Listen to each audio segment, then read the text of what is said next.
Hello सभी को, मैं तरुण। तो फाइनली हम लोग के आईबीपीएस पीओ का मार्क्स आ गया है, जो जिनका मेंस क्वालिफाई हुआ था।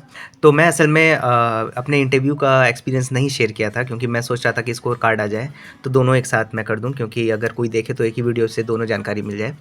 और बहुत ब्रीफ में मैं इसमें सबसे पहले आपको अपना स्कोर कार्ड दिखाऊंगा। उसके बाद बहुत ब्रीफ में इंटरव्यू का भी एक्सपीरियंस शेयर करूंगा कि बोरियत भी ना लगे और जिसको जितना जानकारी लेना हो आसानी से मिल जाए। ठीक है, तो मतलब केवल काम की बात होगी। तो चलिए सबसे पहले मैं स्कोर कार्ड देख लेता हूँ। अगर देखूँ तो रीजनिंग में मेरा आया है 10.25 और 3.5 नंबर था, क्योंकि इस बार सब बोल रहे थे रीजनिंग काफ़ी टफ आई थी। तो 3.5 नंबर गया है कट ऑफ और उसमें मेरा 10.25। मैं शायद 14-15 नंबर का किया था, या हो सकता है एक्यूरेसी बिगड़ी हो। फिर बैंकिंग मतलब कि जीए में 3.5 नंबर इसका भी कट ऑफ गया है और इसमें भी मेरा 10.25 आया है। और काफ़ी जीए कठिन आया था, तो इसमें काफ़ी तुक्का भी, कोई भी एकदम एग्जैक्ट करके नहीं आता, ये काफ़ी कम ही लोग करके आते हैं। तो मैं भी काफ़ी तुक्का लगाया था और 10.25 आया है। अच्छा, इसमें मुझे ये बहुत अच्छा लगा कि इसका दोनों का कट ऑफ सेम गया और इसका दोनों का नंबर मेरा सेम आया है। फिर इंग्लिश की बात करें तो 11 नंबर गया है और मेरा 23.25 आया है। और फिर इंग्लिश में भी ठीक ही था, क्योंकि इंग्लिश भी वहाँ पे टफ आया था। तो 23 मतलब मैं सेटिस्फाइड हूँ। फिर उसके बाद डेटा एनालिसिस मतलब मैथ्स में 7.5 मतलब 7.75 नंबर गया है कट ऑफ और मेरा आया है 13.25। इसमें मुझे किसी और सब्जेक्ट से दिक्कत नहीं है मुझे, लेकिन मैथ्स में मैं शायद 18-20 नंबर से प्लस कर मतलब 20-20 प्लस एक्सपेक्ट कर रहा था, क्योंकि मैं काफ़ी करके आया था, 17-18 क्वेश्चन करके आया था। लेकिन इसमें हो सकता है कि मेरी एक्यूरेसी बिगड़ी हो, तो इसमें मुझे इतना ही नंबर 13 मिला है। और फिर डिस्क्रिप्टिव में 15.25। ये तो एवरेज रहता है, सभी को मोस्टली इतना ही मिलता है और मैं इससे ज़्यादा एक्सपेक्ट भी नहीं कर रहा था। बस मेरा थोड़ा सा था कि मैथ्स में हो सकता है ज़्यादा, और मेरा टोटल आया है 72.25 और कट ऑफ गया था 63, मतलब 9-10 नंबर ऊपर हूँ मैं। सबसे पहले कि ये जो स्कोर कार्ड है मैं सेटिस्फाइड हूँ, मैं जितना किया था उतना नंबर पाया हूँ, उतना ही मैं जोड़ भी रहा था। और कोई रोना गाना नहीं है और कोई डिमोटिवेशन नहीं है, क्योंकि पहले ही मैं सोच के बैठ जाऊँ कि नहीं होना है, अभी इंटरव्यू बाकी है, इंटरव्यू का मार्क्स बाकी है। और 1 अप्रैल तक कुछ भी हो सकता है, जो 0.5 से भी या एग्जैक्ट 63 नंबर जिसका है वो भी पास हो सकता है, और जो 10-15 नंबर 20 नंबर ऊपर है वो भी नहीं आ सकते हैं लिस्ट में। तो अब ये पूरा 1 अप्रैल को डिपेंड करता है, मैं उसी दिन देखूंगा और इसके बारे में ना मैं कुछ सोचूंगा और ना ही कोई वीडियो देखूंगा। और मैं सजेशन देना चाहूँगा जिनका जिनका आज स्कोर कार्ड आया है, भले वो जितना भी मार्क्स उन लोगों का डिफरेंस है, भले ही एकदम एग्जैक्ट कट ऑफ पे बैठे हों, या 5 नंबर या 10 नंबर या 15 नंबर या 20 नंबर, तो सबसे पहली बात वो पहले ही डिमोटिवेट ना हो जाए, बिल्कुल भी ओवर थिंक ना कर लें कि यार मेरा तो नहीं होना है।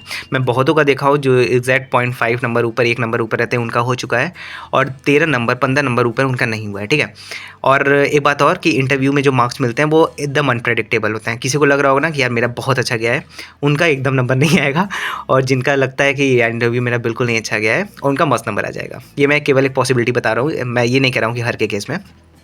मैं ये सब इसलिए बता रहा हूँ कि 15 दिन और बचा है, 15 दिन अब उल्टा पुल्टा सोच के क्या मतलब। ठीक है, तो कुछ मत सोचिए, 15 दिन वेट कीजिए, 1 अप्रैल को रिजल्ट आना है, मस्त देखा जाएगा। और होता है तो बहुत अच्छी बात है, और नहीं होता है तो कुछ नहीं कर सकते, आगे की तैयारी ही करना है। क्योंकि मैं भी काफ़ी वीडियो यूट्यूब पे देख रहा था, भले ही जिसका 10 नंबर भी ऊपर हो, 15 नंबर भी ऊपर हो, या 7 नंबर 8 नंबर, सब उसमें रो रहे हैं कि यार ये क्या हो गया मेरे साथ, ऐसा नहीं होना चाहिए था, ये है वो है।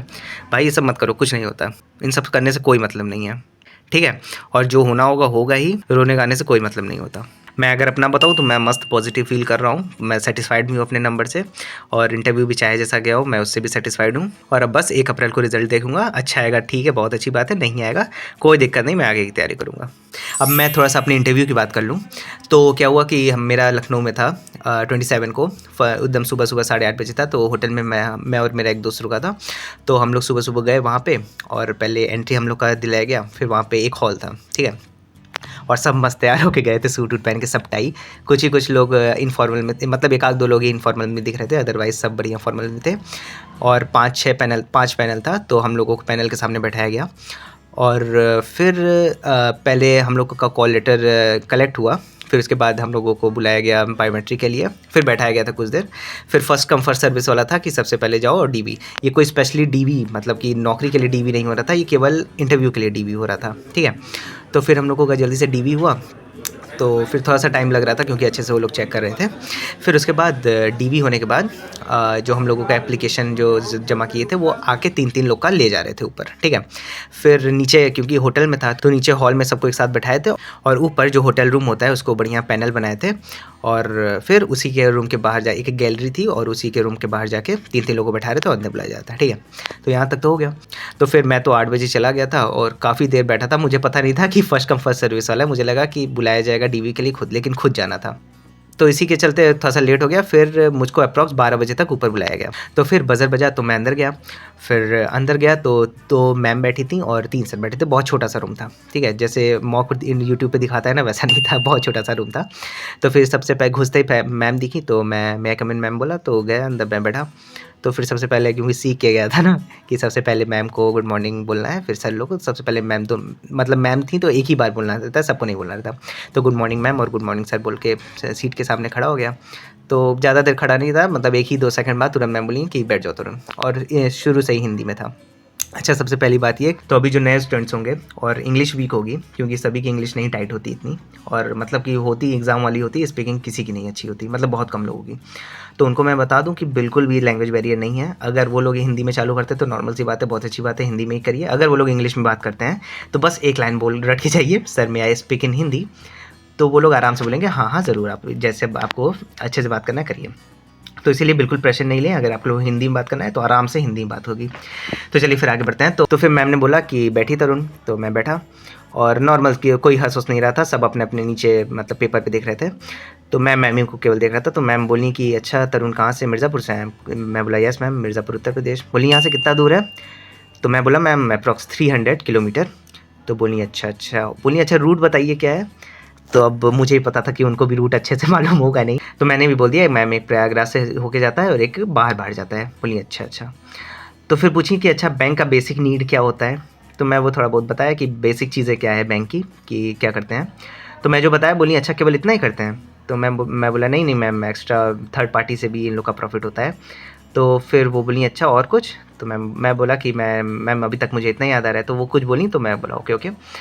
मेन क्या होता है ना कि इसमें मैं पहले से सीख के गया था क्योंकि मॉक काफ़ी दिया था। तो उसमें स्पेशली बोला गया था कि आप लोग थोड़ा सा स्माइल रखिए और कॉन्फिडेंटली बैठिए तन के, और आई कांटेक्ट बनाए रखिए, ठीक है। बहुत ज़्यादा ढीला ढाला बैठेंगे तो इससे होता है कि कॉन्फिडेंस नहीं है लड़के में।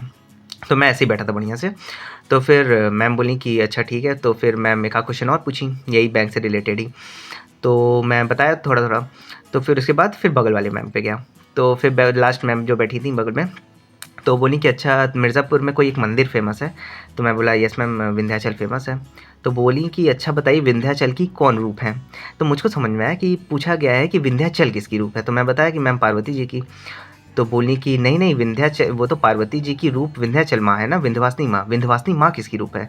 तो यार आज तक मैं ये जाना ही नहीं कि विंध्यवासिनी माँ की भी कोई रूप है। तो मैं बोला कि या हो सकता है मुझे प्रेशर में डालनी है, तो मैं बोला कि एक आध बार फिर बोला कि पुष्प मतलब कि पार्वती ही।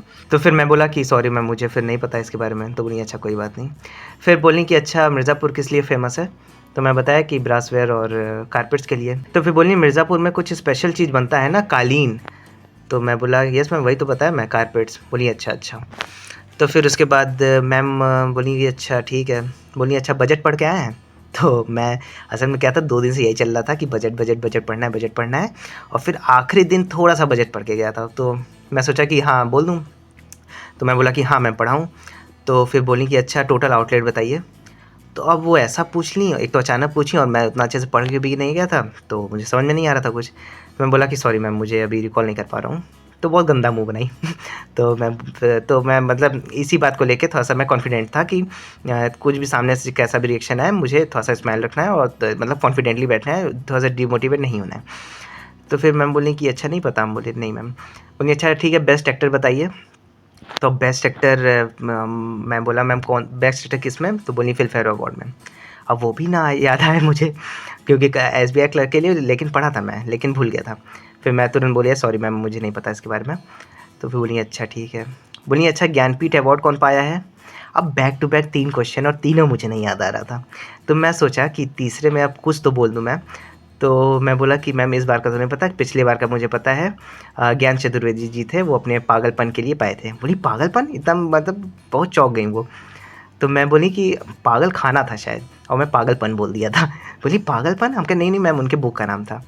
तो थोड़ा-सा पता नहीं मुस्कुराई भी थी, हँसी थोड़ा-सा मुँह भी बनाई थी, मतलब वो एकदम अनसैटिस्फाइड लग रही थी अपने चेहरे से। तो फिर वो दूसरे सर को बोली कि अच्छा सर अब आप पूछिए।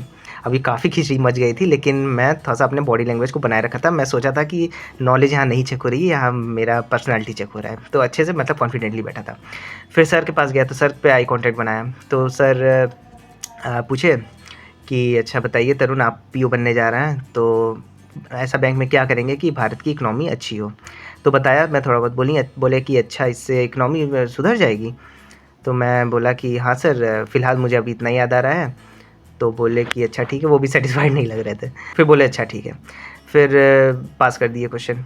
फिर बोले कि बीच में जो पैनल के चेयरमैन थे तो उनसे बोले। वो बोले कि अच्छा तरुण, आप सिडबी के बारे में पता है आपको? तो मैं बोला कि ये सब पता है, तो बताया थोड़ा बहुत। तो बोले कि अच्छा, तो बोले कि अच्छा इसका कोई मतलब कि कहीं काम आता है? तो मैं बोला कि ये सर मुद्रा में। बोले अच्छा, मुद्रा में केवल सिडबी ही काम करता है? मुझे वो कन्फ्यूज़ करना चाह रहे थे। तो मैं थोड़ा-सा मुस्कुरा के थोड़ा-सा नीचे देखा, तो बोले नहीं, नहीं आप सही, मतलब पूरे पैनल में मुझे वही ठीक लगे। तो बोले नहीं, नहीं आप सही बोल रहे हैं, आप बोलिए, बोलिए। तो मैं बोला कि जब वो ये बोल दिए ना कि सही बोल रहे हैं, तब मुझे थोड़ा-सा कॉन्फिडेंस आया। तो मैं बहुत कॉन्फिडेंटली बोला कि यस सर, मुद्रा में केवल और केवल सिडबी ही योगदान देता है। तो बोले यस गुड। फिर बोले कि अच्छा नाबार्ड के बारे में सुना है? तो नाबार्ड, मैं बोला हाँ, तो बताया। तो बोले अच्छा ठीक है। बोले नाबार्ड का चेयरमैन? अब मुझे शाहजी के भी याद ही नहीं आ रहे थे। तो मैं बोला सर सॉरी, अपडेट नहीं हूँ, चिंताला साहब थे। तो बोले ये पुराने थे। तो मैं बोला अच्छा सॉरी सर, अभी लेटेस्ट वाले, मतलब कि अभी नए वाले नहीं याद आ रहा है। तो बोले अच्छा ठीक है। बोले अच्छा नाबार्ड का हेडक्वार्टर बता सकते हैं? तो मैं तुरंत, मतलब वो भी कंफर्म नहीं था, लेकिन मैं तुरंत बोला मैं सर मुंबई। तो फिर घर आके देखा तो देखा तो सही था। तो फिर बोले हाँ, हाँ गुड। तो फिर उसके बाद तो एक सर के साइड में जो बैठे थे वो केवल मुझे देख रहे थे, वो कोई क्वेश्चन नहीं पूछे, कुछ नहीं। तो मुझे लगा कि वो हो सकता है एनालाइज़ कर रहे हो, साइकोलॉजिस्ट हो। तो फिर उसके बाद चेयरमैन साहब बोले कि तनु ठीक है, अब आप जा सकते हैं। तो मैं तो थोड़ा-सा उठा, फिर सब सर लोगों को देखा तो वो नीचे देखने लगे, तो मैम भी बोली कि हाँ, हाँ आप जाइए। तो मैं उठा और भले ही एक मैम का सवाल, 2-3 सवाल का जवाब नहीं दे पाया था, लेकिन कॉन्फिडेंटली फिर सबको बोला कि have a good day sir, have a good day ma'am. फिर झुक के थोड़ा-सा बोला और फिर निकल गया। फिर बाहर आके गार्ड जो बैठे थे उनको मैं बोला था कि मेरा समय देखते रहिएगा, तो बोले कि आपका चला है 10-12 मिनट। तो फिर हुआ कि चलो ठीक है। फिर उसके बाद नीचे आया, फिर थोड़ा-सा यही सब फ़ोटो-वोटो खिंचाया और फिर निकल गया। तो ये था मेरा इंटरव्यू एक्सपीरियंस। ना बहुत ज़्यादा अच्छा था, ना बहुत ज़्यादा गंदा था, ठीक था। पहला इंटरव्यू था मेरा। तो अब देखते हैं जितना भी नंबर मिला होगा, और ये स्कोर कार्ड भी सैटिस्फाइड हूँ, और जो इंटरव्यू हुआ उससे भी सैटिस्फाइड हूँ। और बस अब 1 तारीख को देखते हैं क्या होता है, जैसा होगा बताऊँगा। और हाँ, मैं काफ़ी दिन से छुट्टी मना रहा था, लेकिन अब रेगुलर वीडियोज़ डालूँगा। जिसलिए मैं ये चैनल बनाया हूँ ना, कि छोटी-छोटी दिक्कतें जो हम लोगों को आती है वो केवल एक्सपीरियंस ही जान सकता है। तो अब जो नए बच्चे आने वाले हैं बैंकिंग सेक्टर में, जो तैयारी नई-नई चालू की हैं या कर ही रहे हैं, तो मैं उन लोग के लिए बहुत रिलेटेबल वीडियो बनाऊँगा। और कोई बुकिश वीडियो नहीं बनाऊँगा कि आप लोगों को इतना पढ़ना है, 8 घंटा, 12 घंटा, 13 घंटा पढ़ना है। मैं जैसे किया हूँ वैसे एक्सपीरियंस अपना बताऊँगा, जैसे मेंस निकाला हूँ वैसे ही सब बताऊँगा। तो बस बने रहिए, और thank you so much. Bye bye.